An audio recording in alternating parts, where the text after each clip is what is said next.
चलिए दोस्तों, तो हम बात कर रहे थे किससे रिलेटेड, गॉस लॉ से रिलेटेड। ठीक है, गॉस लॉ समझने से पहले आप मेरी बात को समझिए, मैं जो बोलता चाहता हूँ उसको इमेजिन करिए। ठीक है, सबसे पहले एक बॉल लीजिए। ठीक है, प्लास्टिक की बॉल ली आपने, उसके अंदर क्या करा, एक छोटा सा चार्ज रख दिया है ना, एक प्लस क्यू चार्ज रख दिया आपने उस बॉल के अंदर, बिल्कुल सेंटर में। ठीक है, अब वो जो आपकी प्लास्टिक की बॉल थी उसके अंदर एक छोटा सा चार्ज रखा हुआ प्लस क्यू। अब आपको पता है प्लस क्यू चार्ज से इलेक्ट्रिक फील्ड लाइंस निकलती है बाहर की तरफ, यानी कि उस गेंद के अंदर से चारों तरफ, चारों दिशाओं से क्या निकल रही होगी, इलेक्ट्रिक फील्ड लाइंस निकल रही होगी। ठीक है, ये चीज आपको समझ में आ गई। एक बॉल ली, बॉल के अंदर चार्ज रखा, चार्ज से फील्ड लाइंस बाहर की तरफ निकलती आ रही है और फील्ड लाइंस हमेशा कैसी रहेगी, परपेंडिकुलर टू द रहेगी सरफेस। तो ये चीज आपको समझ में आ गई है। ठीक है, अब मैं बोलता हूँ इस बॉल से रिलेटेड फ्लक्स क्या रहेगा आपका, तो आप क्या बोलोगे, यार यार ये चार्ज अंदर रखा हुआ है प्लस क्यू का, इससे फील्ड लाइंस ई बाहर निकल के आ रही है, तो इस चारों जो पूरा जो सरफेस एरिया है, इस सरफेस एरिया से रिलेटेड जितनी भी फील्ड लाइंस होगी उन्हीं को क्या बोलेंगे, इलेक्ट्रिक फ्लक्स बोलेंगे। ठीक है, देखिए अब गॉस लॉ इसके अंदर कैसे आया, इसके अंदर क्या था, एक चार्ज था और इलेक्ट्रिक फील्ड लाइंस बाहर निकल के आ रही थी। गॉस लॉ ने क्या करा, एक गॉस नाम का साइंटिस्ट था, उसने रिलेशनशिप बता दिया किसके बीच में, कि अंदर जो चार्ज रखा हुआ है उसके बीच में और आसपास जो फ्लक्स जनरेट हो रहा है उसके बीच में। ठीक है, यानी कि गॉस लॉ क्या बोलता है अपना, ये एक नॉर्मल रिलेशन बताता है, जो चार्ज उस बॉल के अंदर रखा था उसका और उसके आसपास से जो इलेक्ट्रिक फील्ड लाइंस है उससे रिलेटेड जो फ्लक्स रहता है उन दोनों के बीच में क्या बताता है, रिलेशन बताता है। ठीक है, तो आप बोर्ड पे देखिए, मैंने डेफिनेशन लिख रखी है, डेफिनेशन के वे में समझिए, फिर मैं आपको एग्जांपल के थ्रू बताता हूं। देखिए क्या लिखा हुआ है, the total electric flux, the total electric flux passing through any closed surface. वो जो गेंद ली थी कैसी थी, क्लोज्ड थी। ठीक है, closed surface is 1 upon epsilon times the net charge which is enclosed in a closed surface। यानी कि क्या कहा इसने, कि वो जो इलेक्ट्रिक फ्लक्स है वो कितना क्या रहेगा, अगर मैं इलेक्ट्रिक फ्लक्स की बात करूं, यानी कि ये बोलना ऐसे चाहता है मैथमेटिकली कि जो इलेक्ट्रिक फ्लक्स है कौन सा वाला, जो रिलेटेड है उस क्लोज सरफेस से, वो किसके इक्विवेलेंट है, वो इक्विवेलेंट है किसके, Q इनसाइड के, यानी कि जो चार्ज उसके अंदर रखा हुआ है और उसके 1 अपॉन एप्सिलॉन नॉट टाइम्स। ये चीज आपको समझ में आई, क्या लिखा है यहाँ पर, जो इलेक्ट्रिक फ्लक्स है उस क्लोज सरफेस से रिलेटेड वो किसके इक्विवेलेंट है, 1 upon epsilon times Q inside. ठीक है, यानी कि 1 अपॉन एप्सिलॉन नॉट का आप मल्टीप्लाई कर दो किसके अंदर, उस चार्ज, उस बॉल के अंदर जो छोटा सा चार्ज रखा था उसके अंदर, उसका गुणा कर दोगे तो क्या निकल के आएगा अपने पास में, इलेक्ट्रिक फ्लक्स निकल के आएगा, किससे रिलेटेड, उस पर्टिकुलर सरफेस एरिया से रिलेटेड। ठीक है, चलिए आपको समझ में आ गया होगा, यानी कि फाई इज इक्वल टू क्या निकल के आया, Q इनसाइड अपॉन में एप्सिलॉन नॉट। ये कौन बोल के गया था, गॉस लॉ। ये बहुत ही ज्यादा इंपॉर्टेंट रोल है। ठीक है, इसने क्रांति ला दी थी। ठीक है, क्रांति कैसे ला दी थी, एक्चुअल में क्या हो रहा था कि अगर कोई भी इलेक्ट्रिक फील्ड रहती है तो अपन नॉर्मल वे में नहीं, जैसे अभी अपन बात करते थे कैसे कॉम्प्लेक्स अपनों ने देखे थे, एक क्षण के ऊपर क्या था, ऐसे चार्ज बिखर रखे थे, एक डी डिस्टेंस के ऊपर इलेक्ट्रिक फील्ड निकालनी थी, अब बहुत ज्यादा कैलकुलेशन करना पड़ रहा था ना अपने को, तो गॉस लॉ ने क्या करा, थोड़ा सा सिंप्लीफाई कर दिया, यानी कि एक चार्ज ले उसके आसपास गॉसियन सरफेस को नेगोशिएट करो या बनाओ उसको, और उसके बाद क्या करो, ये फॉर्मूला लगा दो, तो आपको फटाक से क्या निकल के आ जाएगा, इलेक्ट्रिक फील्ड निकल के आ जाएगी। अब इलेक्ट्रिक फील्ड कैसे निकल के आएगी, इधर देखिए, फाई जो होता है अपना, फाई को क्या लिख सकते हो आप, ई डॉट, ये लिख सकते हो। ठीक है, और इसी को इक्विवेलेंट कर दो किसके, Q इनसाइड अपॉन में एप्सिलॉन नॉट के, तो आपको यहां से क्या निकल के आ जाएगा, इलेक्ट्रिक फील्ड निकल के आ जाएगी। क्यों, क्योंकि आपको एरिया तो पता होगा, एप्सिलॉन नॉट की वैल्यू भी पता है, Q इनसाइड कितना रखा है ये भी पता होगा, तो इलेक्ट्रिक फील्ड आराम से निकाल सकते हो ना। तो गॉस लॉ ने इस टाइप से अपनी हेल्प करी। ठीक है, इस वजह से गॉस लॉ को क्या करा गया, इस में लाया गया। अब ये गॉस ने बोल तो दिया क्या कि Q अपॉन एप्सिलॉन टाइम्स जो रहता है वो क्या रहता है अपना, इलेक्ट्रिक फील्ड रहती है। अब इसको प्रूव करना है अपने को, क्या आया कैसे, तो आप इसको नोट डाउन कर लीजिए, फिर हम प्रूफ देखते हैं इसका। ठीक है, चलिए दोस्तों, तो अब गॉस लॉ के प्रूफ की बात करते हैं। ठीक है, प्रूफ को भी अच्छे वे में लेते हैं, यानी कि नॉर्मल आपकी डेली लाइफ से रिलेटेड वे में लेते हैं। ठीक है, आपके घर में शाम के टाइम पे, सुबह के टाइम पे मम्मी आटा गूंदती है। ठीक है, तो उस आटे को लीजिए, सबसे पहले क्या करना है, यहाँ पर वो आटे को लीजिए और आटे को ऐसा स्क्वायर टाइप में ऐसा बना दीजिए। ठीक है, और उस कैसा स्क्वायर बनाइए, R रेडियस का स्क्वायर बना दीजिए उस आटे को लेके। ठीक है, अब आइसक्रीम का कौन देखा, आइसक्रीम का कौन लीजिए एक, और उस आटे के अंदर ऐसे घुसा दीजिए, तो उसको घुसाने के बाद आप बाहर निकालोगे तो ऐसा कुछ उसका शेप आ जाएगा। ये चीज क्लियर है। ठीक है, अब इधर देखिए, अब कुछ नहीं करना है, जैसे आटे को बोला है, सपोज कीजिए अंदर की साइड में क्या रख रखा है आपने, प्लस क्यू चार्ज रख रखा है। ठीक, अब ये प्लस क्यू चार्ज रख रखा है, तो इस प्लस क्यू चार्ज की वजह से बाहर की तरफ क्या होगी, फील्ड लाइंस होगी। यानी कि अगर मैं इस कोन की बात करूं तो इस कोन के अंदर से भी क्या निकल रही होगी, फील्ड लाइंस निकल रही होगी बाहर की तरफ। ऊपर की बात करूं तो ऊपर की तरफ भी ऐसी निकल रही होगी, इधर की बात करूं तो इधर की तरफ भी क्या निकल रही होगी, ऐसी फील्ड लाइंस निकल रही होगी।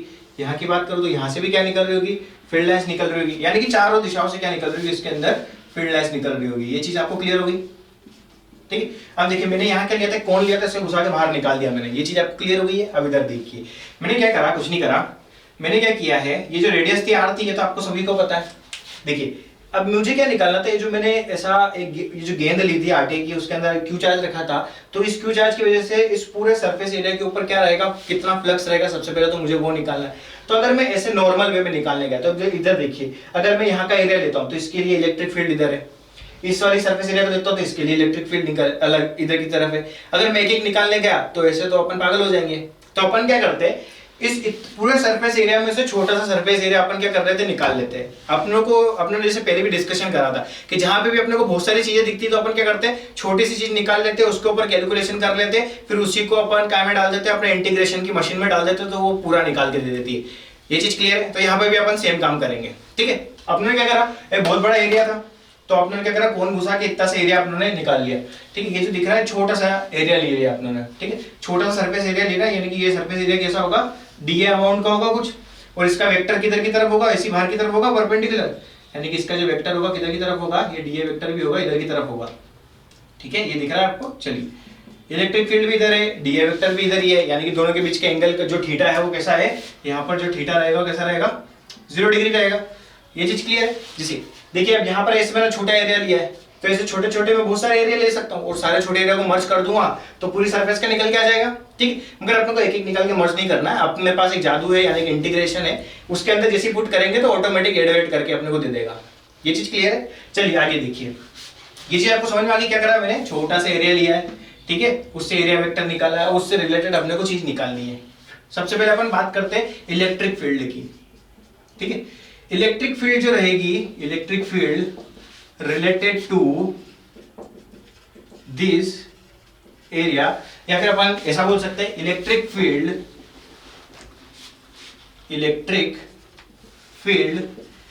एट अ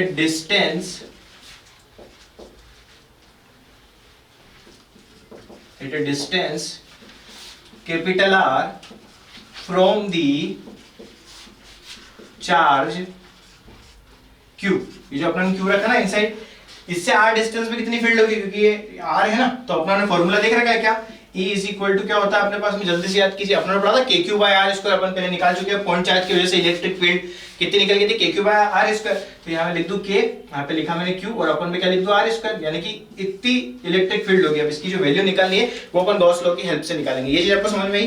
क्या करा मैंने, कुछ नहीं करा, उस पर्टिकुलर पॉइंट से रिलेटेड क्या करा मैंने, इलेक्ट्रिक फील्ड निकाल गई। और ये हर देखिए यहाँ पर भी अगर बात करूँ तो ये भी R डिस्टेंस पे, ये भी R डिस्टेंस पे, ये भी R डिस्टेंस पे, और ये भी R डिस्टेंस पे, यानी कि इस पूरे सरफेस पे इस Q चार्ज से R डिस्टेंस के ऊपर कितनी इलेक्ट्रिक फील्ड रहेगी, इतनी रहेगी, कितनी, KQ अपॉन में R स्क्वायर। ये चीज क्लियर होगी। चलिए अब अपने को पता है क्या, जो अपना फ्लक्स की डेफिनेशन क्या बोलती है, फ्लक्स की डेफिनेशन ये बोलती है फाई। देखिए फ्लक्स की डेफिनेशन ये बोलती है, अब मुझे सबसे पहले इतना बताइए कि अपनों ने क्या लिया है, छोटा सा एरिया लिया है, तो इस छोटे से एरिया से रिलेटेड फ्लक्स कितना होगा, छोटा सा होगा, तो इस एरिया से रिलेटेड फ्लक्स कितना होगा, d phi is equal to electric field तो बनेगी E डॉट डीए रहेगी। ये चीज क्लियर है। अब मुझे क्या निकालना है, टोटल फ्लक्स, ठीक है, be interested in total flux. Total flux निकालना है तो क्या में डाल दो, इसको इंटीग्रेशन मशीन में डाल दो, इंटीग्रेशन मशीन में डाल दो तो d phi is equal to integration of E dot d है। ये चीज क्लियर है। चलिए अब मेरे को क्या एक चीज पता है, अब देखिए यहाँ पर cos थीटा नहीं लिख रहा हूँ, क्यों नहीं लिख रहा हूँ, क्योंकि पहले ही पता है 0 है तो उसकी वैल्यू कितनी होगी, 1 होगी, इसलिए नहीं लिखा है। अब ये इलेक्ट्रिक फील्ड कैसी कांस्टेंट है, तो इसको यहाँ से हटा के अपन यहाँ ले लेते हैं। ये चीज आ गई समझ में। चलिए अब यहाँ पर मैंने क्या लिखा है, डी फाई ऐसे छोटे छोटे डी फाई जोड़ के मैं मर्ज कर दूं तो मेरे को एक बड़ा फाई मिलेगा, यानी क्या मिल जाएगा, फाई टोटल मिल जाएगा, ठीक है। ऐसे छोटे छोटे सरफेस एरिया को जोड़ दूंगा तो मुझे एक बड़ा सरफेस एरिया मिल जाएगा, यानी कि ये क्या निकल के आ गया, टोटल फ्लक्स निकल के आ गया, ठीक है। अब ये मेरा क्या था, कि स्फीयर था, स्फीयर का जो सरफेस एरिया होता है, यानी कि ये जो क्या रहेगा अपना सरफेस एरिया कितना हो जाएगा अपने पास में, 4 पाई आर स्क्वायर।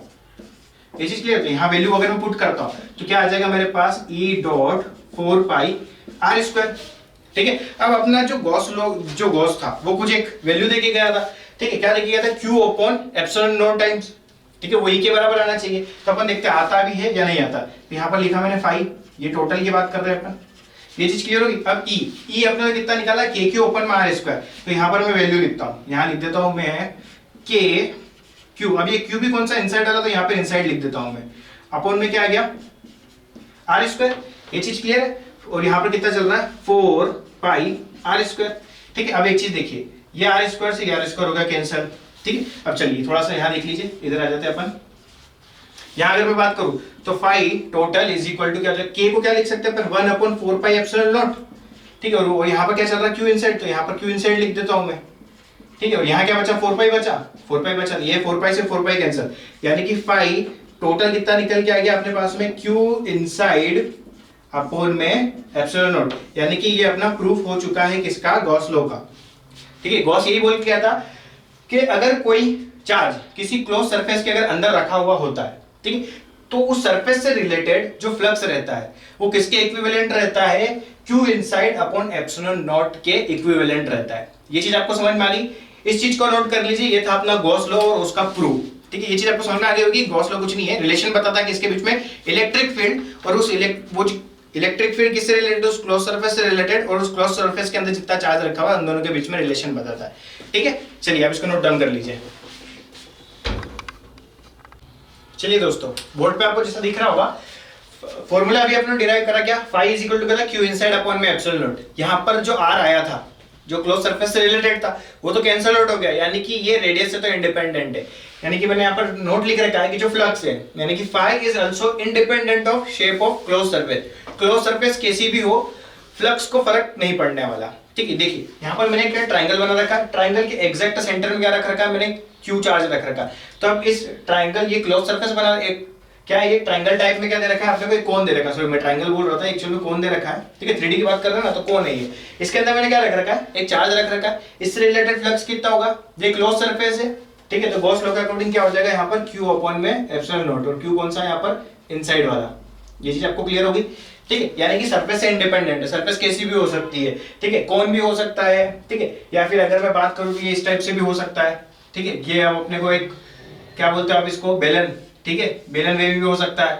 ठीक है, इसको क्या बोलते हैं अपन, घन बोलते हैं। ठीक है, घन वेव भी हो सकता है। ये चीज क्लियर है। चलिए, इससे रिलेटेड फ्लक्स कितना होगा, क्यू अपॉन एप्सिलॉन टाइम्स। अब यहाँ पर भी कैसा रहेगा, क्यू इनसाइड रहेगा। ठीक है, अब ये भी शेप पे डिपेंड ही नहीं कर रहा, इसके भी सेंटर में रखा हुआ है, यानी कि यहाँ पर भी क्या हो जाएगा, क्यू इनसाइड अपॉन में एप्सिलॉन नॉट। ठीक है, यानी कि सिलेंडर जो था अपना, सिलेंडर से रिलेटेड जो फ्लक्स रहेगा वो क्या रहेगा, वो कुछ इस टाइप से रहेगा। ठीक है, ये क्या है अपना, एक क्यूब है।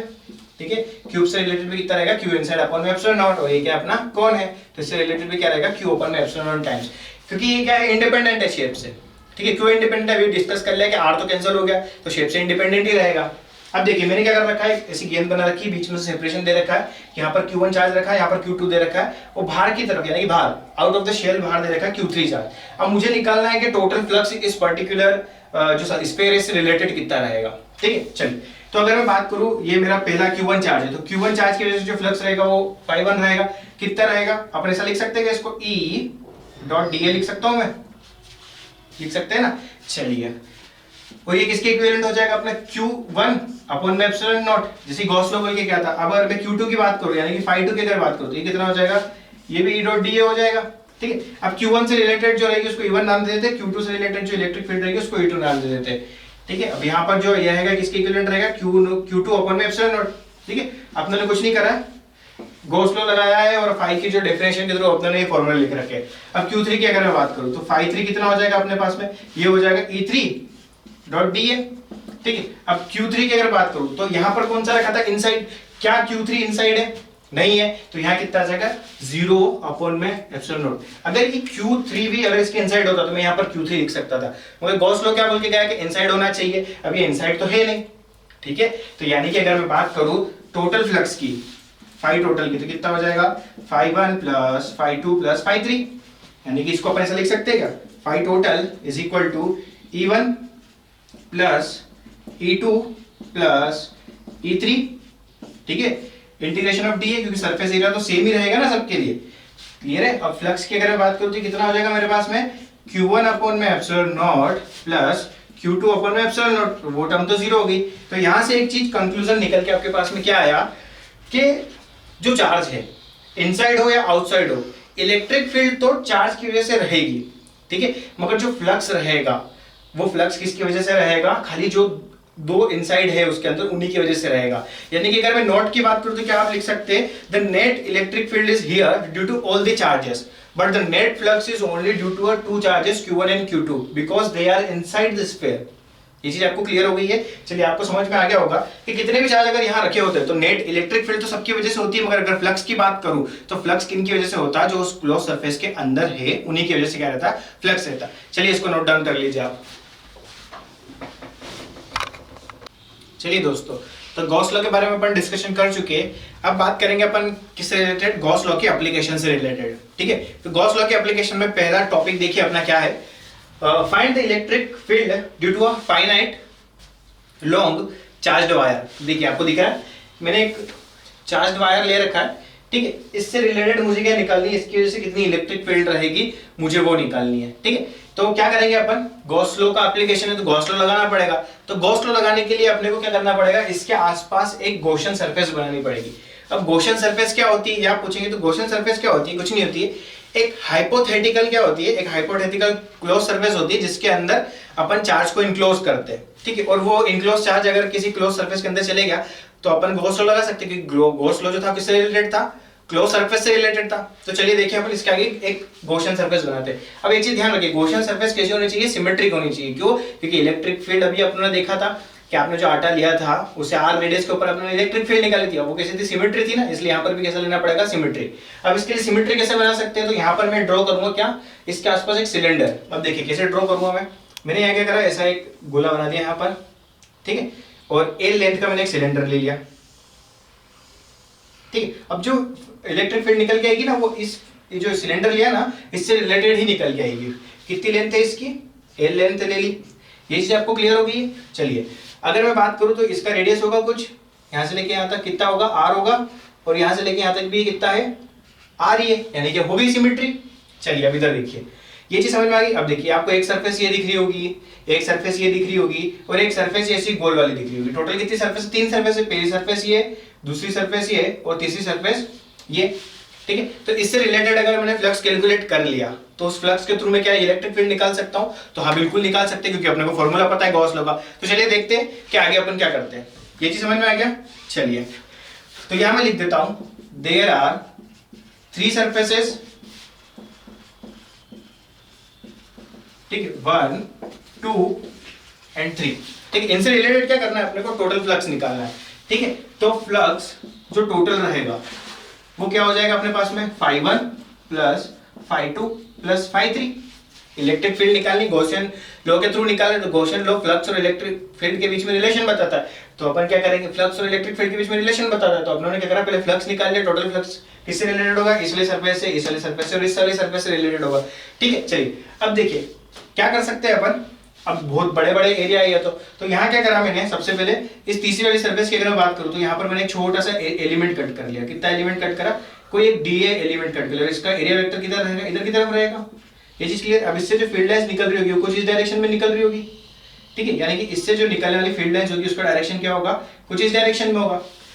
ये अपनी पहली सरफेस है, तो इसका जो एरिया वेक्टर रहेगा वो भी किधर रहेगा, ऊपर। अब ये भी बहुत बड़ा एरिया, तो मैंने क्या करा, छोटा सा एलिमेंट कट कर लिया यहाँ पर। ठीक है, छोटा सा एलिमेंट कर लिया, तो ऊपर क्या हो जाएगा, डीए वेक्टर। इसको इंटीग्रेशन में डाल दूंगा तो पूरे का निकल जाएगा ये। यहाँ की अगर मैं बात करूँ तो यहाँ पर भी मैंने क्या करा, एक छोटा सा एरिया कट कर लिया और इसका एरिया वेक्टर इधर बना दिया मैंने, डीए। क्लियर है, ये हो गया मेरा 2 के लिए, ये हो गया मेरा 1 के लिए। छोटे छोटे एलिमेंट है तो सेम ही रहेंगे, ऐसी कोई प्रॉब्लम वाली बात नहीं है। ठीक है, अब इससे जो इलेक्ट्रिक फील्ड रहेगी कुछ इस डायरेक्शन में रहेगी, इससे इस डायरेक्शन में रहेगी। ठीक है, ये चीज समझ में आ गई आपको। इलेक्ट्रिक फील्ड बना दी मैंने चारों तरफ।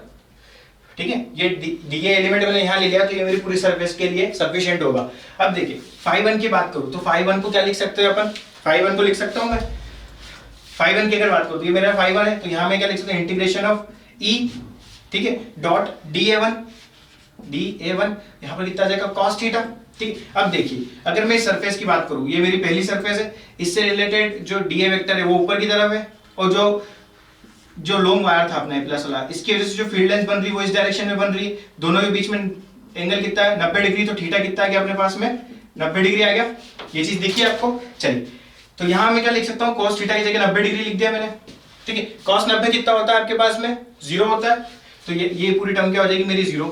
चलो ये चीज समझ में आ गई। फाई 2 की बात करता हूँ। फाई 2 देखिए मेरा नीचे, तो ये मैंने सेकंड सरफेस ली, ठीक, ये सेकंड सरफेस है, इससे रिलेटेड वेक्टर किधर रहेगा, नीचे की तरफ रहेगा, और ये इनफाइनाइटली लॉन्ग वायर है, इससे रिलेटेड जो फील्ड लाइंस रहेगी वो भी इस डायरेक्शन में रहेगी, यानी कि इससे रिलेटेड भी कितने डिग्री पे, 90 डिग्री पे। तो यहाँ मैं लिखूं E dot DA2 cos 90 degree, तो ये भी क्या हो जाएगा मेरे लिए 0 हो जाएगा। प्लस अब फाई 3 की बात करूं, ठीक है, अब फाई 3 की बात करूं तो फाई 3 कैसा है, ये मेरी लाइन थी और ये मेरा ऊपर की सरफेस, ये नीचे की सरफेस, और ये जो सरफेस थी मेरी किसको रिप्रेजेंट कर रही थी, 3 को रिप्रेजेंट कर रही थी। तो इसका एलिमेंट मैंने यहाँ कट करा था, इसका जो वेक्टर रहेगा इस डायरेक्शन में रहेगा, ये चीज क्लियर है। और इससे रिलेटेड जो फील्ड निकल रही थी वो भी इस डायरेक्शन में निकल रही थी। अब यहाँ पर थीटा कितना दिख रहा है आपको, 0 डिग्री दिख रहा है। देखिए ये एरिया वेक्टर, इसी के ऊपर से फील्ड लाइन जा रही है, तो ये एंगल बन रहा है, कहाँ बन रहा है, 0 डिग्री का बन रहा है। अगर ये ऐसे होता 90 डिग्री, अब ये ऐसा है तो कैसा 0 डिग्री हो गया। अगर ये पूरा ऐसे होता तो ये जो एंगल बना है कितना बन जाता, 180 डिग्री। क्लियर है, चलिए ये चीज समझ में आ गई। तो यहाँ पर मैं क्या लिख सकता हूँ, E डॉट DA, छोटा सा एलिमेंट है तो DA लिख रहा हूँ मैं। 0 है, cos 0 कितना होता है, 1 हो जाता है, यहाँ पर cos 0 ले लेते हैं, उसकी वैल्यू 1 हो जाती है। यानी कि अगर मैं बात करूँ, ये डायग्राम आपको समझ में आ गया, इसको मैं हटा रहा हूँ डायग्राम को, ठीक है। चलिए ये मैंने हटा दिया यहाँ से। चलिए इधर देखिए, यहाँ क्या हो जाएगा मेरे पास में, जो फाई टोटल रहेगा, ठीक है, फाई टोटल किसकी वजह से, ये तो 0 ये भी 0, खाली इसी की वजह से रहेगा। यानी कि हम लिख सकता हूँ मैं E डॉट DA cos 0 कितना हो जाएगा, 1 हो जाएगा। ये चीज होगी क्लियर। चलिए अब आगे देखिए, ये फाई टोटल हो गया। इलेक्ट्रिक फील्ड क्या है, मेरी कांस्टेंट है, तो ये मैं कैसा लिख सकता हूँ, phi total is equal to E बाहर आ गया मेरे पास में, अंदर क्या बचा DA, ये चीज क्लियर। अब DA क्या है, इससे रिलेटेड है, ठीक है। तो ये जो सरफेस एरिया है, ठीक है, सरफेस एरिया कितना हो जाएगा मेरे पास में, 2 पाई r हो जाएगा या नहीं हो जाएगा। चलिए तो इससे रिलेटेड अगर बात करता हूं तो ये हो जाएगा मेरे पास में 2 पाई r इंटू एल। तो टोटल की अगर मैं बात करूं तो ये जो टोटल सरफेस एरिया, किसकी बात कर रहे हैं अपन, ये तीसरे वाले सरफेस की बात कर रहे हैं, ठीक है। तीसरे वाले सरफेस की अगर मैं बात करूं तो ये हो जाएगा मेरे पास में E डॉट A, यहाँ पर जो A है ये क्या है, सरफेस एरिया ऑफ तीसरा वाला है ना, तीसरे वाले सरफेस की बात कर रहे हैं। तो ये कितना हो जाएगा मेरे पास में, E डॉट 2 पाई r और एल, ये रेडियस कितना लिया था, r लिया था, और यहाँ एल हो जाएगा। यानी कि जो फाई टोटल रहेगा वो किसके इक्विवेलेंट रहेगा, इसके इक्विवेलेंट रहेगा, ठीक है। चलिए अब इधर आप इसको इतना नोट कर लीजिए, फिर हम आगे इसको कंटिन्यू करते हैं। चलिए दोस्तों, तो यहां तक अपना हो गया था। अब अपन इधर की तरफ ले लेते हैं इसको, ठीक है। ठीक है, अब यहाँ क्या लिखा, phi total is equal to कितना निकल के आया, E dot 2 pi r l, ठीक है। अब यहाँ पर अपन गॉस लॉ की बात करते हैं, ठीक है, by Gauss law. Gauss law क्या बोल के गया था कि जो फ्लक्स है वो क्या हो जाएगा यहाँ पर, Q इनसाइड अपॉन में क्या आ जाएगा, एप्सिलॉन नॉट, और किसके इक्विवेलेंट हो जाएगा, E dot 2 pi r l, ठीक है। अब देखिए, अब अपने पास जो वायर था वो कैसा था, कुछ ऐसा था। तो यहां पर क्या लगा सकता हूं मैं, लीनियर चार्ज डेंसिटी। देखिए मैंने यहां पर लिख रखा है, linear charge density is equal to क्या हो जाएगा, lambda is equal to Q into l, ठीक है। तो बाय, अगर मैं यहां से ऐसा लिखता हूं, lambda is equal to Q by, अगर मैंने एल लिखा है, ठीक है। देखिए अभी तक Q छोटा Q लेके चल रहे थे तो मैंने छोटा Q लिया है यहाँ पे, तो यहाँ पे मैं देख सकता हूँ Q इज इक्वल टू क्या हो जाएगा, लेम्बडा इंटू एल, और ये भी Q कौन सा रहेगा, इनसाइड वाला रहेगा। ये चीज क्लियर हो गई। तो Q की जगह मैंने क्या लिख दिया यहाँ पर, लेम्बडा इंटू एल अपॉन में epsilon not is equal to कितना निकल के आ गया, E डॉट 2 पाई r और l। ये चीज क्लियर है। अब देखिए ये l से ये वाला l कैंसिल आउट कर दिया मैंने, ठीक है। तो यहाँ पर जो इलेक्ट्रिक फील्ड की वैल्यू निकल के आई है, E इज इक्वल टू मेरे पास में कितना निकल के आया, लेम्बडा अपॉन में 2 पाई r एप्सिलॉन नॉट, यानी कि इतनी इलेक्ट्रिक फील्ड रहेगी इस इनफाइनाइट लॉन्ग चार्ज वायर की, ठीक है। कहां पर रहेगी, r डिस्टेंस के ऊपर, ठीक है। जैसे जैसे डिस्टेंस आप वेरी कर सकते हो आपके ऊपर। यानी कि एक और चीज कंक्लूजन क्या निकल के आया कि जो इलेक्ट्रिक फील्ड है वो इनवर्सली प्रोपोर्शनल है किसके, 1/r के। यानी कि जैसे जैसे r बढ़ाते जाओगे वो इलेक्ट्रिक फील्ड क्या होती जाएगी, धीरे धीरे फेड होती जाएगी, ठीक, खत्म नहीं होने वाली, क्या होगी, फेड होगी, कम हो जाएगी, ठीक है। तो ये चीज आप नोट कर लीजिए। आई होप आपको ये समझ में आ गया होगा, नोट कर लीजिए।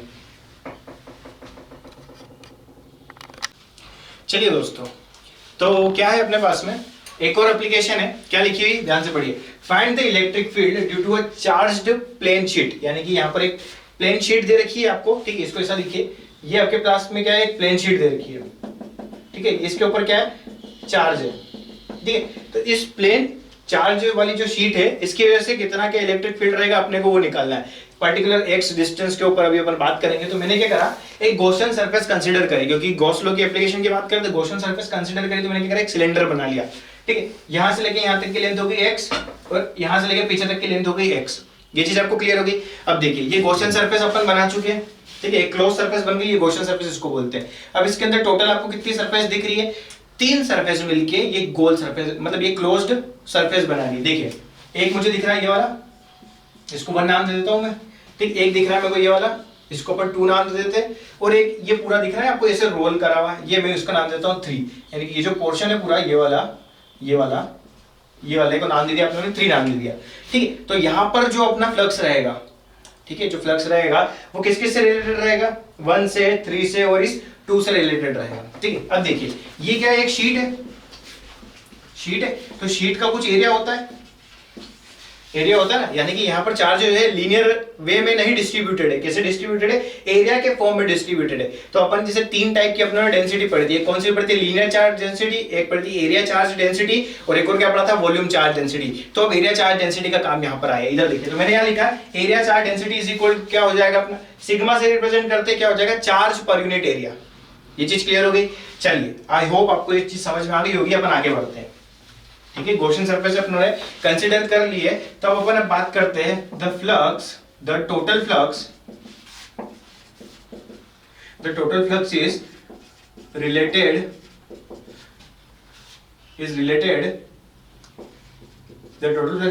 With 1 surface, 2nd surface and 3 surface. यानी कि phi total is equal to कितना हो जाएगा, phi 1 plus phi 2 plus phi 3, ठीक है। अब देखिए अपन नॉर्मल में बात कर रहे हैं। अब ये जो थ्योरी वाला पोर्शन रहता है तो वो आप बुक से भी नॉर्मल में देख के लिख सकते हैं, ठीक है, ऐसा कुछ खास नहीं है। इसका थोड़ा सा एक्सप्लेनेशन लिखना पड़ेगा, क्या कि consider a plane sheet on which we have a plus kind of charge which are fully distributed, we considering a Gaussian surface of 2x length, we consider a cylinder. इस टाइप की जो theory है वो आप मन से भी बना सकते हैं, ठीक है। तो अपन जो मेन जो टॉपिक है अपना, जो समझने लायक है, वो वाली चीज को अपन डिस्कस कर रहे हैं। चलिए ये चीज आपको समझ में आ गई। अब फाई 1 की बात करो तो फाई 1 क्या हो जाएगा, इस पर्टिकुलर इससे रिलेटेड, यानी कि ये मेरी पहली सरफेस है, इस फर्स्ट सरफेस से रिलेटेड इलेक्ट्रिक फील्ड। अब देखिए इससे जो रिलेटेड इलेक्ट्रिक फील्ड लाइन होगी कैसी होगी, कुछ इस डायरेक्शन में निकल रही होगी, इलेक्ट्रिक फील्ड लाइंस। इसकी बात करूं, एरिया वेक्टर इसका इधर की तरफ होगा, छोटा सा एलिमेंट की बात कर रहे हैं, छोटा सा एरिया वेक्टर कुछ ऐसा होगा।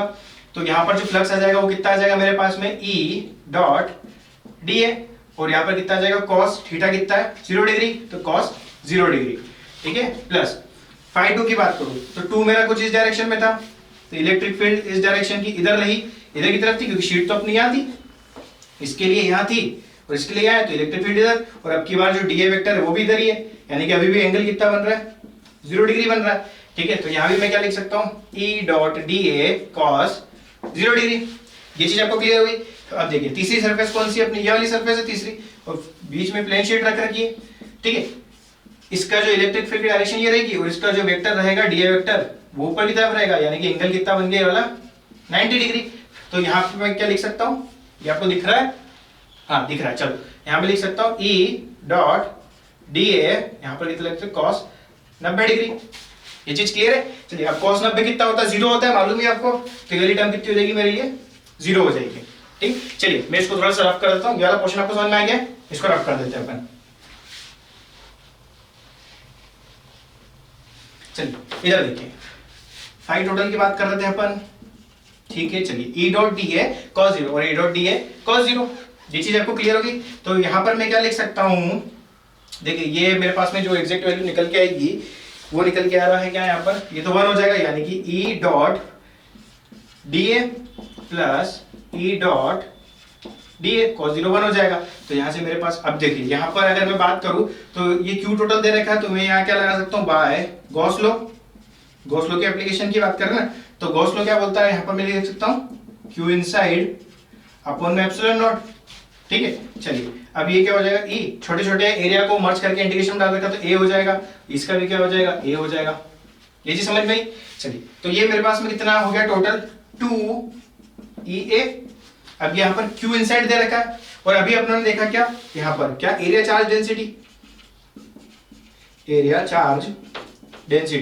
ठीक है, ये लेना जरूरी है। क्यों? क्योंकि एरिया जो चार्ज अपना डिस्ट्रीब्यूटेड है, तो डेंसिटी वाला कॉन्सेप्ट लेना बहुत ही जरूरी है अपने लिए। तो क्या हो जाएगा, देखिए क्या होता है, sigma is equal to q by a होता है।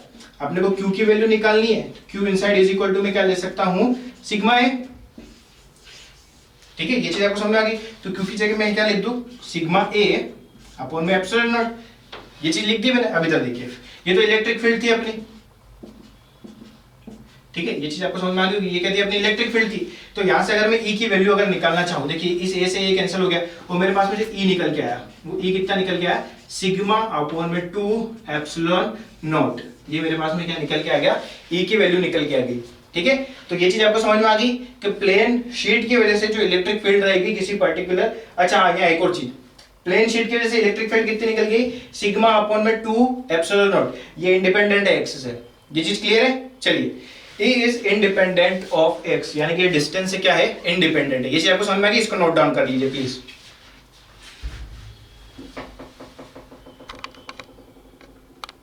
चलिए दोस्तों, तो अभी अपने को बात करनी है क्या, टॉपिक देख ही चुके होंगे आप, electric field of two oppositely charge parallel plates. देखो बोर्ड पे आपको दिख रही होगी, दो प्लेट बना रखी है मैंने, एक पे पॉजिटिव चार्ज है, एक पे क्या नेगेटिव चार्ज है, और ऊपर मैंने प्लस सिग्मा और माइनस सिग्मा लिख रखा है। इस चीज का मतलब ये है कि ये जो चार्ज है, इसकी जो सरफेस एरिया चार्ज डेंसिटी है वो कितनी है, प्लस का सिग्मा, और इसकी जो एरिया चार्ज डेंसिटी वो कितनी है, माइनस का सिग्मा। अब इसमें एरिया की बात क्यों करी, एक प्लेट है ना, तो प्लेट से रिलेटेड क्या होगा, एरिया रिलेटेड होगा। अब अपने को फाइंड आउट क्या करना है कि इस पर्टिकुलर बी पॉइंट के ऊपर कितना ई नेट है, इस पर्टिकुलर ए पॉइंट के ऊपर कितना ई नेट है, और इस पर्टिकुलर सी पॉइंट के ऊपर कितना ई नेट है। ई नेट का मतलब क्या, कितनी नेट इलेक्ट्रिक फील्ड है, किसकी वजह से, इन दोनों पैरेलल प्लेट की वजह से। अभी अपना डेरिवेशन कर रहा था, क्या डेरिवेशन कर रहा था कि किसी प्लेट से रिलेटेड अगर कोई इलेक्ट्रिक फील्ड रहती है तो वो कितनी रहती है, सिग्मा अपॉन में 2 एप्सिलॉन नॉट। ये अभी अपनों ने निकाला था।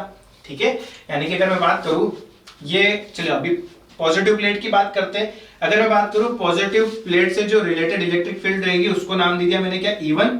ठीक है, और नेगेटिव प्लेट से रिलेटेड जो भी इलेक्ट्रिक फील्ड रहेगी, चलो सिंबल ऐसे ही बनाते हैं, उसको क्या नाम दे दिया मैंने, E2। ये चीज आपको समझ में आ गई है। चलिए अब देखिए, इस सी पॉइंट की अगर मैं बात करता हूं, तो इस पॉजिटिव प्लेट की वजह से इलेक्ट्रिक फील्ड आउटवर्ड डायरेक्शन में रहेगी, कि सी के ऊपर जो इलेक्ट्रिक फील्ड रहेगी वो आउटवर्ड डायरेक्शन में रहेगी, यानी कि E1 जो रहेगा आउटवर्ड डायरेक्शन में रहेगा। अब इस नेगेटिव प्लेट की वजह से इस सी के ऊपर अंदर की तरफ रहेगा, क्या रहेगा, E2। तो मैं एक छोटी सी लाइन बनाता हूं यहाँ पर E2। ठीक है, अब आप सोच रहे होंगे इसको छोटा इसको बड़ा क्यों बनाया, ये इसके पास में इसकी इंटेंसिटी ज्यादा होगी इसलिए बड़े से रिप्रेजेंट कर दिया, और ये दूर है थोड़ी कम इंटेंसिटी होगी इसलिए यहाँ से बात कर दिया। अभी इस ए पॉइंट की अगर बात करूं तो ये दोनों से बराबर डिस्टेंस पे हो सकता है। अब ये प्लस वाला चार्ज है, प्लस वाले की चार्ज की वजह से आउटवर्ड डायरेक्शन में होगी, यानी कि E1 किधर होगा, बाहर की तरफ। ये चीज क्लियर हो गई।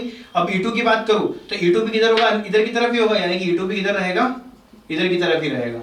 ये चीज आपको क्लियर हो गई है, यानी E1 E2 दोनों एक ही डायरेक्शन में रहेंगे। अब बी पॉइंट की बात करते हैं। अब बी पॉइंट, ये पॉजिटिव चार्ज इसको इधर भगाने की कोशिश करेगा तो छोटा सा बना देते हैं अपन E1 यहाँ पर, और ये नेगेटिव चार्ज इधर लाने की कोशिश करेगा तो बड़ा नेगेटिव चार्ज का E2 बना देता है। अब इसको बड़ा क्यों बनाया, क्योंकि इसके पास में है। ये चीज आपको क्लियर हो गई। ठीक है, अभी अपनों ने पढ़ा था due to plane charge sheet, plane charge sheet की वजह से जो इलेक्ट्रिक फील्ड रहती है वो कितनी रहती है, सिग्मा अपॉन में 2 एप्सिलॉन नॉट। ये चीज क्लियर है आपको, ये चीज समझ में आ गई। चलिए आगे बात करते हैं। इधर देखिए, सबसे पहले बात करता हूं मैं 8 पॉइंट सी पॉइंट के ऊपर अगर मैं बात करूं ई नेट की, तो ई नेट कितना रहेगा मेरे पास में, बड़ा कौन है, E1 है, तो यहाँ क्या लिख सकता हूं मैं, E1 माइनस E2। ये चीज क्लियर है। चलिए अब अगर मैं बात करूं E1 और मेरा जो E2 रहेगा वो किसके इक्विवेलेंट रहेगा, इसके इक्विवेलेंट रहेगा। ठीक है, प्लस है तो प्लस, माइनस तो माइनस, अपन देखते हैं। चलिए E1 की अगर मैं बात करूं तो E1 कितना आ जाएगा मेरे पास में, सिग्मा अपॉन में 2 एप्सिलॉन नॉट माइनस यहाँ कितना आ जाएगा, सिग्मा अपॉन में 2 एप्सिलॉन नॉट। ठीक है, यानी कि इससे ये कट गया, यानी कि सी पॉइंट के ऊपर नेट इलेक्ट्रिक फील्ड कितनी रहेगी, 0। ऑब्वियसली बात है, एक इधर धक्का देना चाह रहा है, एक इधर धक्का देना चाह रहा है। ठीक है, तो क्या रहेगी यहाँ पर, 0 हो जाएगी। चलिए अब अपन किसकी बात करते हैं, 8 पॉइंट बी पॉइंट की बात अगर मैं करूं तो जो मेरा ई नेट रहेगा वो कैसा रहेगा, यहाँ पर अपन बात करते हैं सिग्मा अपॉन में 2 एप्सिलॉन नॉट। चलिए पहले अपन उसको में लिख देते, इसकी बात करो तो E2 बड़ा, यहाँ पर क्या लिख देते, E2 माइनस का E1। चलिए हाँ ठीक है, चलिए E2 माइनस का E1 जो बड़ा है अपन उसके वे में ले रहे हैं, तो ये भी कितना हो जाएगा, सिग्मा अपॉन में 2 एप्सिलॉन नॉट माइनस का सिग्मा अपॉन में 2 एप्सिलॉन नॉट। इससे ये कट गया, ये भी कितना आ गया, 0 आ गया। यानी कि 8 पॉइंट सी और 8 पॉइंट बी जो ई नेट रहेगा वो कितना रहेगा, 0 रहेगा। ये चीज आपको समझ में आ गई क्यों 0 हो गया, सिग्मा अपन 2 एप्सिलॉन नॉट के रेस्पेक्ट में अपने ने बात करी है। ये चीज क्लियर है। चलिए अगर आगे मैं बात करता हूं तो अब क्या बचा, पॉइंट ए बचा, ये आपने नोट कर लिया है, थोड़ा सा हट जाता हूँ, ठीक है। चलिए स्क्रीनशॉट ले लिया होगा आपने। अब एक पॉइंट ए की बात कर लेते हैं, ठीक है। चलिए देखिए 8 पॉइंट ए, अब ए पॉइंट के ऊपर जो ई नेट रहेगा, ठीक, वो कैसा रहेगा, E1 प्लस E2, क्योंकि सेम डायरेक्शन में, अपोजिट डायरेक्शन में थे इसलिए अपन क्या कर रहे थे, माइनस कर रहे थे। अब यहाँ पर क्या सेम डायरेक्शन में, तो यहाँ क्या हो जाएगा मेरे पास में सिग्मा अपॉन में 2 epsilon not plus sigma upon में 2 एप्सिलॉन नॉट। तो ये कितना आ जाएगा मेरे पास में 2 सिग्मा अपॉन में 2 एप्सिलॉन नॉट। तो 2 से 2 कट गया, यानी कि जो ए पॉइंट के ऊपर ई नेट रहेगा, ठीक है, ए पॉइंट के ऊपर ई नेट कितना रहेगा, सिग्मा अपॉन में एप्सिलॉन नॉट। तो ये अपनों ने तीनों के लिए निकाल लिए, ठीक है। यानी कि बी पॉइंट पे 0 हो जाएगा, यहाँ पर 0 हो जाएगा, और जो सेंटर में रहेगा कैसा रहेगा, सिग्मा अपॉन एप्सिलॉन नॉट। और यहाँ पर अगर मैं बात करूँ तो दोनों पैरेलल प्लेट थी, पॉजिटिव चार्ज थी, नेगेटिव चार्ज थी, तो इलेक्ट्रिक फील्ड का डायरेक्शन कुछ इस वे में रहेगा, और यहाँ 0 रहेगा, यहाँ 0 रहेगा। ये चीज आपको क्लियर हो गई है, ठीक है, ये चीज समझ में आ गई। यानी कि इलेक्ट्रिक फील्ड जो रहेगी यहाँ पर बाउंडेड है, किन के बीच में बाउंडेड है, दोनों प्लेट के बीच में बाउंडेड है, ना ही इधर है ना ही इधर है। यानी कि electric field is bounded between the 2 parallel plates, एक पॉजिटिवली चार्ज है, किसी चार्ज है नेगेटिवली चार्ज है। ये चीज आपको समझ में आ गई। इसका आगे यूज करेंगे अपन कंडक्टर जब पढ़ेंगे, ठीक है, कैपेसिटर और इसकी बात करेंगे, तब इसका बहुत ही ज्यादा कॉन्सेप्ट अपने को यूज करना पड़ेगा यहाँ पे, ठीक है। ये चीज आपको समझ में आ गई, आप इसको नोट डाउन कर लीजिए, ठीक है। आई होप आपको ये चीज समझ में आ गई होगी, आप इसको नोट डाउन कर लीजिएगा। तो आज का टॉपिक हम यही समाप्त करते हैं। अब जो कल पढ़ेंगे अपन क्या पढ़ेंगे, स्फेरिकल, अगर अपने पास कोई बॉल है तो उससे रिलेटेड जो फ्लक्स रहेगा वो कैसा रहेगा, ठीक है। अगर बाहर की अगर मैं उस एक चार्ज रख दिया उसके सेंटर के अंदर, तो उससे रिलेटेड फ्लक्स क्या रहेगा। आउटसाइड अगर मैं गॉसियन सरफेस बनाता हूँ, इनसाइड अगर गॉसियन सरफेस बनाता हूँ, तो उससे रिलेटेड क्या रहेगा, वो अपन कल डिस्कस करेंगे, ठीक है। आई होप आपको ये लेक्चर समझ में आया होगा, ठीक है। चलिए, thank you so much guys.